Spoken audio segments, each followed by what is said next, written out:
he's got like this bag under the wheelchair, and he grabs a leg, like he grabs a prosthetic leg, and he goes, "Hey, can you guys sign my prosthetic leg?"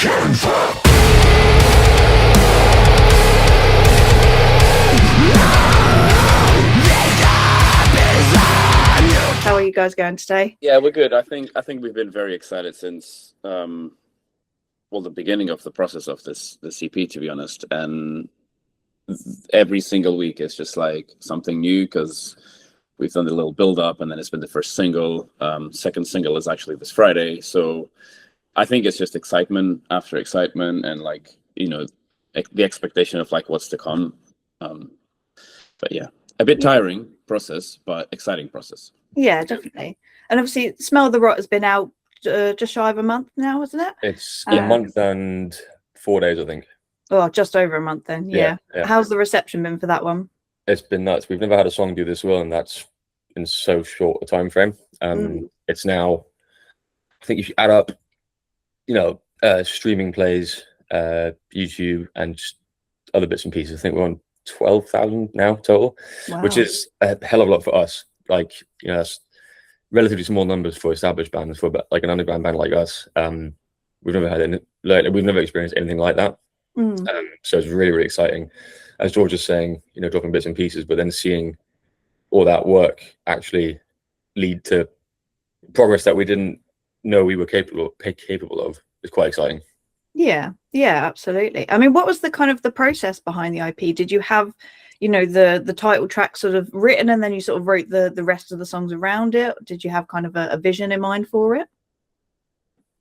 I mean, I think we released an album last year, Death Wish, and then after that we were kind of like,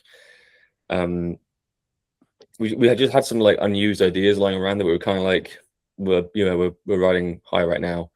It'd be a shame to like slow down, so let's just get these recorded and just get them out there. And then initially I think we only wanted to do 3 songs, and then then George banged out sort of, hey, so we're like, fine, we'll do 4 songs. And then I, with George, worked on the title track, May Misery Befall You, and we're like, okay, fine, fuck it, 5 songs. And then we just decided to make it a 5-song EP. We had all these good ideas and all these songs that we're quite proud of, and we were like, well, yeah, we released an album last year, but why wait? You know, we've got good momentum right now, so let's just do it. So we started recording in January, and then went into the studio again in March, and that was it. It was all quite a quick process, actually. Yeah. And obviously you mentioned Source of Hate, and kind of thinking of that one because you've got quite a good sort of breakdown in it. But I think all of the songs have, you know, they've got these dynamic sections, they've got some of these statement riffs and things in there. Again, with writing those songs, is it a case that you come up with those ideas first and then you build the song around it, or do you kind of start from the beginning, you get to that point and think, we need a drop here, we need something to happen here? How does that sort of work with you guys? Yeah, I think it's pretty much what you said. It's I think since me and Oliver started to work together, we always have like, again, every band works differently, but we've always worked with the process of, we got a lot of riff ideas. Like we'll just have a loose riff or something that like connects some sort of verse, bridge, chorus kind of thing. And once we have that, then it goes to the drummer, and then Harry is like, oh, sick, like let me put like drums on top of this. And then the thing kind of grows from there, but there's always like a main core, which is like the main riff. And then once that's the main riff and we're all happy, we're like, this is a sick riff. Then it goes around that. I think after that point is when the 4 of us are like, oh, what comes next? And maybe a bridge, maybe a chorus, or maybe a clean section, or maybe a breakdown. And then we have these like, inside the band, but we'll probably like do some sort of like poll, or we'll just throw ideas and be like, maybe let's try both and see what connects better.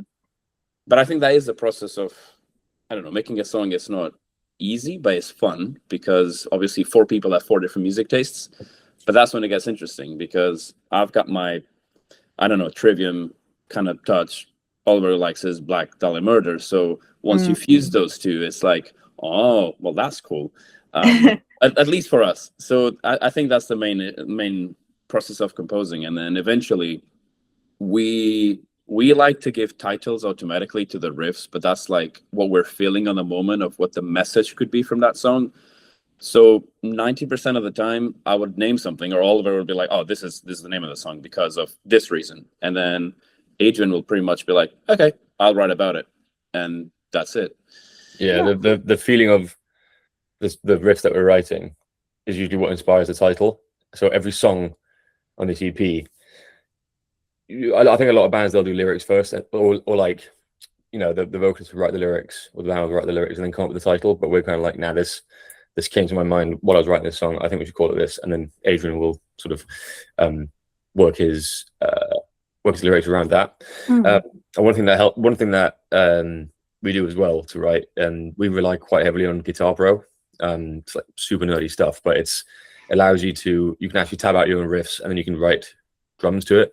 So if I'm writing something, I'll hear like a drum beat in my head, but I can't play drums. I just know what I'm hearing, so I can write out some really basic drums and then send it to Harry, who then turns it into this crazy sort of technical stuff that you hear now. But that's been quite a helpful thing for us, because you can hear the sort of riffs in contexts. I mean, most people would just write a demo, but I'm really shit at that, so I just use Guitar Pro, and it allows you to hear the whole song in context of the other parts that come before it and after it, which helps write a bit more of a cohesive piece. Smell the Rot is a really good example where there was actually, I mean, I think the first thing we wrote for that was actually the sort of chromatic breakdown riff, and then everything else, yeah, that's in the middle of the song, right? So we actually ended up writing the end and then the beginning sort of in that order. And that was all because we were using Guitar Pro, which I thought was really helpful. Yeah, I was going to say that the whole EP does have quite a cohesive feel. It's quite interesting as well that you kind of you name a riff, so it's got a feel to it, and that's where the name comes from, and that's almost where the meaning of the song comes from. If anyone's writing the lyrics around that sort of topic as well, which is quite that's exactly it. Yeah. And then how do you kind of deal with obviously different ideas in the studio when, you know, if you I don't know, two of you have got an idea for a particular section, how do you sort of decide which one to sort of go with?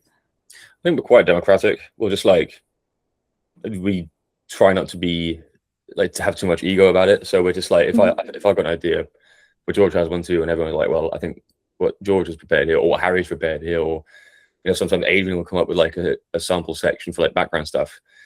And if everyone agrees that something works better, we're just like, well, yeah, let's do that. And we're not that precious about it. And if everyone agrees that it's a really good idea, it's just not for now, we'll just like tab it out or record it or whatever and save it for later. Nice. I think obviously sometimes we butt heads because, you know, when you're adamant that your idea is better, but we try to be like a bit just diplomatic in it, and just like it's never that deep, you know. As long as the final song is good, that's the only thing that really matters. Yeah, I suppose, like you say, if you have been working on something for a while, you can always pocket it for later, can't you? Yeah, exactly. Yeah. So it's not like it's a lost. It won't go lost for sure. Yeah, exactly.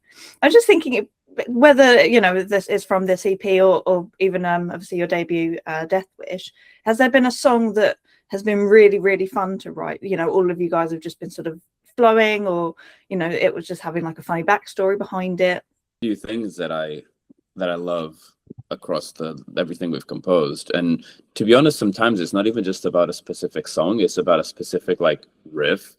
Like there's genuinely some songs that I don't prefer them over the others, but I feel like once you're on stage live, like seeing the reaction of what happens with the performance in a specific, I don't know, like breakdown or a clean bit, or like that's for me like what I like, because I like to see what did the dynamic we created. It's nice to see what that creates to the crowd, if that makes sense. So like we know ourselves, like we've done a song, there's a clean, and then let's say there's a filthy breakdown, and it's the first time we're playing it to the crowd, and then after that we're like, oh, you know, the crowd will know that after this clean there's a filthy breakdown. So like that for me is cool to know that they are now aware of this. I think Smell the Rot, to be honest, so far is probably my favorite, but we haven't played the new stuff live yet. We played two songs live from the EP. Yeah, there's three that we have yet to play. Yeah, the one coming out on Friday, we've already did a trial shift live. But it will be interesting to play the other three live. And because I feel like, yeah, the new stuff is extremely, I don't know, not just that it's cool, but it goes back to really what we like in music, specifically like me and Oliver with with our background, with our favorite bands. Like it's a pure mix of all our favorite bands. So all these riffs, eventually when we play them live, we're like, we want to see people's reaction and be like, oh, it reminds me of, I don't know, this, or it reminds me of Blade from Within, or it reminds me of Tribute. And that's the interesting part, because when we love to play a specific riff and then you see the crowd being like, oh, sick, it makes you feel better. So that's cool. Yeah. I think because I know George was talking about some other work there. I think one thing, one songwriting bit that stands out to me still was the title track, May Misery Befall You, the final breakdown. I wanted to see if I could write a breakdown without touching my guitar. So I actually sat on my sofa and I wrote the whole thing in Guitar Pro without a guitar in my hands, which was quite fun. And I think it turns out quite like disgusting, like in a good way. It's a really gnarly breakdown. So hopefully that resonates well with when people listen to it. But I thought that's kind of a funny one, because I've never done something like that before, and it turned out like quite well. It's kind of like that whole track is incredibly melodic, and it just ends on like this filthy breakdown. So I think it worked well. But yeah, definitely. I mean, that kind of leads me on to my next question in terms of just writing stuff in general. Has there been like a creative risk that you guys have sort of taken, whether, you know, trying to write a riff without a guitar, or just sort of, I don't know, any other sort of stretches that you've sort of made, that whether it's worked out or not, you've kind of tried, but you're proud to have done them? I think we so Adrian, our vocalist, he's a fantastic, like seriously good screamer. He does his gutter rolls, all his false chords, all the deathcore stuff, right? But he's also got a really good clean singing voice. Like he's big on his like Sleep Token and Bad Omens and stuff like that. So he you know, to give him space to sort of express that, I guess we're quite adamant on having clean sections and stuff, because it also like it adds a nice layer to what we're doing. Like you'll have this gnarly deathcore breakdown or some, you know, melodeath riff, and then suddenly a nice clean section. And we do that on purpose because he's so good at it. And we don't write the clean sections in a sort of Sleep Token-y, Bad Omens-y way. They're quite like, I think they're closer to what Machine Head would do. Like if you listen, like this clean section in Some Other Rot is very like, you know, sort of close your eyes and squint, you might think it's Rob Flynn kind of thing. And we do that on purpose. And I think there's actually one in every song, except Source of Hate. There's a clean section. Every single song, and that's a very deliberate thing that I was going to say allowed him to do. That's not the case, but like we wanted to make sure that we could have as many clean sections as possible, because when he adds those in, it adds a really nice layer to our tunes, which I think a lot, because we have him with us. It's something that's unique to us, but not unique to us. But I think not every band can do that, because a lot of times it's either cleans or harsh vocals, but not both. So we're quite lucky with him. So I don't know if that's a risk, but that's at least a standout. There's always going to be a clean section in our stuff. Yeah, awesome. It just makes me think of I think it's the first song on your EP. Is it Bound and Strangled? But yes. Because that's got that. When I first listened to that little kind of clean section, sort of, I was like, oh, it kind of threw me off a little bit, because I wasn't fully expecting it, which is quite nice. And then obviously you've got that riff that kind of comes in as well. So I definitely think it kind of shows through, and it just sort of, like you say, adds another layer to what you're doing as well, which is quite cool. Is that something you've always had in again, when you're sort of thinking about your songs, you're always wanting to kind of think about those dynamics and stuff?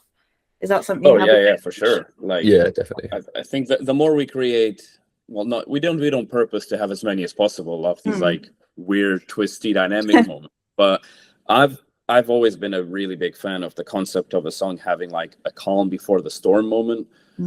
And if it fits, then yes, we'll do it. But it feels like the majority of the time we find a way for it to fit. But yeah, we really like that concept of the calm before the storm. So it's like, here's a bit of a breather moment for you to take it in before the mosh pit comes. Keeping that live sort of setting in mind, which is pretty cool. So I was just going to add, I think George is spot on. We don't try to force a square peg into a round hole away. We don't try to force any particular section in, but you know, I think we'd be lying if we said that we didn't gravitate towards a certain writing style, and that tends to the sort of dynamics that we add sort of come quite naturally because we're just both, well, all of us like writing like that. So it's never forced, but it's certainly a reflex of ours is try to write with all these dynamics in mind. Yeah, awesome. And I think George, you mentioned earlier as well in terms of how your sound has sort of grown, I suppose, as well. Is that something you've found? Is there anything in particular you've either of you have sort of observed in terms of your writing style or the sound, evolving since obviously Death Wish and since the sort of early days, I suppose? I mean, there's a few things that makes, in my opinion, that makes a band or specifically a guitarist to grow or to mature with their riffs. The main thing is 90% of the time when a band has two guitarists, and this is my view on pretty much all the bands anyway, they will, like, in a good way, they will challenge each other all the time. It's like Oliver always has this thing that, like, when I make a riff, he goes, "Oh, you can spice that up," and I'm like, "Yeah, maybe." So then I go back home and I'm like, "Right, let's see, what can I spice that up?" It's like challenging each other constantly to, like, you can make that better, or you can make it sound like this, or maybe if you change that note, or maybe use a different scale. And that automatically, especially for me, trying something new or getting out of the box of the natural stuff that I make all the time is the challenge. So once you challenge yourself, I feel like that's when your skills go up, and that's when your practicing goes up. And eventually you write something that you consider different, but at the same time, it's like, oh, this is like better because this is something I'm not used to. So the challenge is to make it sound cool somewhere that it's not your comfort zone, basically. And I feel like we all do this. Like Harry, Adrian. I've seen Adrian grow so much since, like, our first silly little AP. Like, it's insane. Like, literally, the person who has grown the most in this band is definitely Adrian. Like, it's absolutely insane for us the way he went from singing those songs in the very first EP all across Monophobia, Condemnation, Death Wish, and then what we've achieved now with May Misery Befall You. It is crazy. For me, it's like, wow, like I've seen you coming up with these gutturals and screams and fry screams and cleans, and it just keeps getting better, which is one of the things that makes me more exciting about writing something new. Yeah. But I feel like the challenging each other and push it to the, like, kind of like push it to the limit, but not, we don't want to show off. There's a fine line between showing off and showing that we're capable of something new. And I think that's where the challenge is, and the reward of after when it's produced. Yeah. And it's really good as well that you guys are able to kind of challenge each other in a healthy way as well, and sort of pushing each other, which I think definitely, again, helps you guys as a whole, as a collective, just sort of progress more and more with each release. I mean, do you find that sort of something that, I don't know, sort of eggs you on to keep creating? Or again, do the ideas of the riffs just kind of, I don't know, you pick up your guitar and you're just noodling about? How does it kind of come about? Well, it's a bit of both, I think.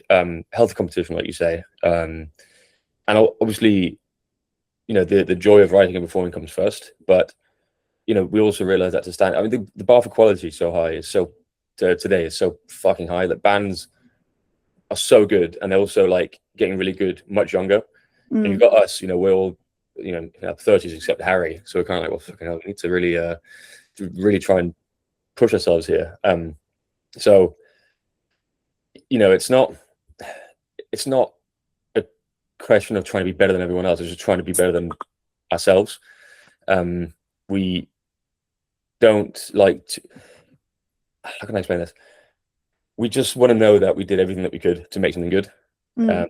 And often a riff, at least a riff for me, will start if I'm watching TV and I was noodling in front of it, right? Like, that's how most of my ideas come about. I'll just have my guitar unplugged and just watch TV until it comes out. But that's a very humble beginning, and the process that goes into turning into that into something huge and listen worthy, that's the real challenge. And that's where that healthy sort of competition comes in. Like, come on, we can do better than this, we can do better than this.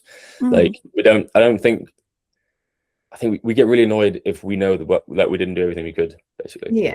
Yeah, so putting your everything into it, and I suppose Yeah. that kind of creative experimentation kind of come in as well, can't it? With like you were saying, obviously trying to play a riff without picking up your guitar and things like that. That kind of just gets you out of your comfort zone, gets you out of that box a little bit, which can always help sometimes. And again, I know you mentioned earlier in terms of keeping the live sort of setting in the back of your mind as well. When you're kind of writing about these songs and things, is that something that plays in quite a lot? Can you sort of, again, when you're writing those riffs and things, you sort of picture, okay, this is the bit where the mosh pit kicks off, or whatever? Yeah. So yeah, George is going to back me up here, because I remember when we did Death Wish, we were trying to be like maybe as technical as possible, and after they came out, we sort of identified which tracks were doing well and which weren't, but it wasn't actually the ones that were most technical. It was the ones with the sort of head bopping bits, the groove bits, as George liked to call it. And we sort of went out one night, and he was like, "Look, we need to turn down the technicality and ramp up the crowd bits." And he's completely right, like 100% right. We agreed to do that, and so now, obviously, it's never a case of writing. We don't want to write stuff so that people will like us, because that just makes it sort of a bit, disingenuous. But George was completely right that we didn't have enough parts in there that a crowd could really just let loose or kick the shit out of each other or just bop their heads, So this time around, even though it's like, techie, melodeathy kind of quite intricate stuff, there's a lot of sections where we slow down and people can really just get into like the groove and enjoy what they're listening to. Like it's always fun, like a band like Archspire, right? They're insane, but because it's so technical, there's not, you're sort of locked in. You can't really sort of let loose and mosh or bang your head or whatever you want to do. I'm not slamming. I love Archspire. I'm not coming them whatsoever. I'm just saying we were kind of like, well, we want to be able to headbang ourselves, move out on stage, do a bit of fun shit, and have that in the crowd as well. So it was a very deliberate process of adding bits into the music where we know that people can now actually just get into it after they've watched something really technical. Yeah, it kind of sounds like as well, so it's part of the experience for you guys playing live as well. So you're able to kind of relax a little bit, and you aren't just sort of stressing over playing it right or whatever. Yeah, it does. Is that when you've got there's one in the title track from our old album, Death Wish. It's got this silly section in it that I wrote, which it's so hard to play. I sort of have to put my foot on a like on a wedge or rise or whatever, and then hunch over my. It just doesn't look. It's so difficult to play that it can be done, but you can't let loose in it anyway. Whereas the new stuff, it's also highly demanding from a playing point of view. But if you take the middle bit from Smell the Rot, that chromatic break, that bit right before the breakdown, that's kind of difficult to play, but it's a really groovy boppy section, and we added tons of like snare bombs to Harry's snare in that section, so people can really be like, really cut loose to it. That was all on purpose. It's still quite difficult to play, but not to the point where we're static on stage and people are like, well, yeah, these guys play really well, but fuck, they're boring to watch. That's that was the goal, at least. Yeah. And what was it like? Obviously, you mentioned you've debuted 2 of the new songs live. How was the reception for those? I know sometimes playing, obviously, new songs live can be a bit hit and miss. But yeah, how did those 2 go? I mean, from what I've noticed, it's been pretty good, especially Smell the Rot. I think, where was the first time we did Smell the Rot? Blondies. We did Smell the Rot, which was packed and very hot and very sweaty, but it was pretty cool. It was pretty cool. The crowd kind of like took it in, that it was, I don't know, like you could tell that they were like, oh my god, this is heavy, but then there's also the clean, but then there's also this, but then there's a breakdown, and then they were like, what the hell? And then you can see this what the hell going on in the room, which is rewarding. Like it's pretty sick. Kept on their toes. I think especially Smell the Rot, we can tell, we can see it in the crowd that like they have that thing of like, this is their best song so far, which is probably why I can't wait to play the other 4. We've started to play Source of Hate. I think we did it twice only. That had a good reception as well, by the way. There's that breakdown in there is real punch in the guts, and that I think the first time we played it, because it was the first time we played it, and I think it was a panic decision to add it to the set, and I think we actually did it without practicing. Oh, wow. So that wasn't, that's never going to work out perfectly, but it worked out quite well. And then the second time we played it, we were a lot more locked in, and we've got this silly sub drop right before the breakdown kicks in, and I think you can sort of see people get blown away a little bit with the content. So I think the reception, like the whole song's a banger. It's really sick riffing, but the standout is that breakdown because of Adrian's delivery there, and I think that showed. Yeah, definitely. How was it for you guys playing it live? Was it a bit nerve-wracking, or you kind of that first time? Yeah, I mean, I think it always is, especially when it's the first, I don't know, 2-3 times of a specific new song. We can practice 1,000 times at home, but if we're just missing that practice of all of us together in the room at least just once, that creates the nerve city because we haven't done it as a band. But I've played it 1,000 times at home, but then it's like, but I'm not with them. It's kind of different. But yeah, definitely. Moving away just a little bit from the EP side of things. I mean, just in terms of your live performances and stuff, has there ever been anything, I don't know, a bit crazy, a bit weird that you've seen at any of your shows? Is there any kind of any weird stuff that sort of happened, crazy costumes, or have you gone on crazy costumes?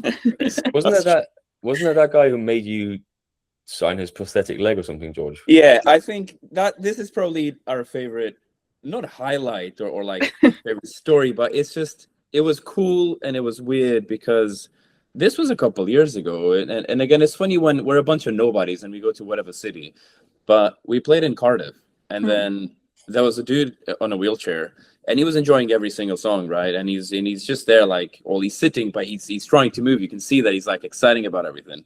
And when we finished our set, he comes over, and then he's got like this bag under the wheelchair. He grabs a leg, like he grabs a prosthetic leg, and he goes, "Hey, can you guys sign my prosthetic leg?" And I bring it to everywhere. And then he's got signature from like important, like very famous artists. And then we're like, "Oh yeah, sick! We're signing someone's leg." So that was cool. I think that was pretty sick. That's so crazy. Yeah, it's not like I suppose he has to worry about going and get it tattooed and stuff afterwards. He could just carry it around with him. Yeah. It was quite. I think it was just in a sort of roundabout way. It was quite a touching experience as well. Kind of like, that's something that you don't forget, Yeah. So that was definitely a standout. I think we still play like fairly underground venues. So it's not always that something. I mean, the shows are sick, the crowds are sick. I think for us, mainly when people just come up and say like, "Great set," or "You played this well," or "You're sick at this." I mean, that's so basic, right? But that just like, I never get tired of hearing that. So until we play some massive stage where something absolutely insane happens, that'll still be the highlight for me. Just someone come out and be like, "Oh man, you're so fucking good at this stuff. Sounds great." That's enough for me. Yeah. Oh, awesome. And I mean, you mentioned obviously playing the underground shows. Any particular favorite venues out there that you really like? Well, underground, not underground, Underworld. Underworld, yeah. Underworld was the first time we played there was pretty sick. Which I missed. I missed that show. I was on tour with Pupil Slicer, so I missed that show. And then my flatmate Tom actually stepped in. So I have yet to play the Underworld with Perpetual Paradox. No, so it's on the bucket list then. It is. But I'm told, I have it on good authority, that it was very, very cool. Nice. And just last one, because I know we're conscious of time and everyone's got a day to get on with. But have you guys got any advice for either your younger selves or other bands sort of starting out? What would you kind of tell them, or like say your younger selves to keep going in terms of the music side of things? I think the main thing, and I just want to drop this, which is super important, at least for me as a musician, is be eclectic with the music taste. It helps a lot. Like, I think regardless of what you play, right? It can be a drummer, it can be a bassist, whatever, I don't care. But let's say you're this 12-year-old kid that just got his first electric guitar and you just wanted to drop D and I want to make a band, and yeah, cool, sick. We've been there. I was there when I was 16. But being eclectic with your music taste helps a lot, and accepting that when you make a band, your band members also have music tastes, because that's when you start mixing everything, and then you come up with unique stuff. And every single year when we think, oh, nothing else is going to be new, and we've been there, done that, there's been stuff. Like, I've seen music genres being created since I'm 16. Gent wasn't gent, but then we had gen, then we had deathcore, then there's all these genres, they show up and you think nothing else can show up. So my advice is, I don't know, mix as much as you want to mix with your music taste, and always think outside the box, especially with your band, because you might be the next thing that makes a new genre. Yeah, that's a really cool bit of advice. I would add to that, don't be an asshole. You'll be absolutely amazed how many doors it opens up when you're just not a dick to people. Obviously everyone has a bad day, but like, just try and be cool. Stay in your lane. Just don't care what anyone else thinks. Just do whatever you want, as long as you're not an asshole about it. That's literally all that matters. And practice. Like, half an hour every day is better than 4 hours on a Sunday evening. Just like practice if you've got a lunch break, you've got your guitar with you, great. Or if you've got a holiday, got no plans, just practice. There's no excuse not to practice. I wish I taught myself that when I was a bit younger. I got really into guitar, but I just learned the songs that I like, and so I actually had to unlearn a lot of really crap techniques. Now I mean, I'm not, amazing or anything like that, but I've got most of the techniques sort of locked in now. So younger me, if I could talk to him, I'd say just start practicing, learn your scales, and learn your theory, learn your how to compose and how to tab at a young age, because it'll save you so much grief when you get older. Yeah, get all those habits in, I suppose. Exactly. From the early start. Yeah, be disciplined. Have fun. Don't let it consume you. But like, be if you want to get really good, discipline. Yeah. Sounds like kind of having an open mind and sort of learning with a plan of something, or with some sort of structure in a way. Yeah, exactly. No, awesome. That's such a bit of advice to kind of wrap it up on. Thank you guys obviously so much for chatting with me. So thank you. You're welcome. Thank you. It's been amazing.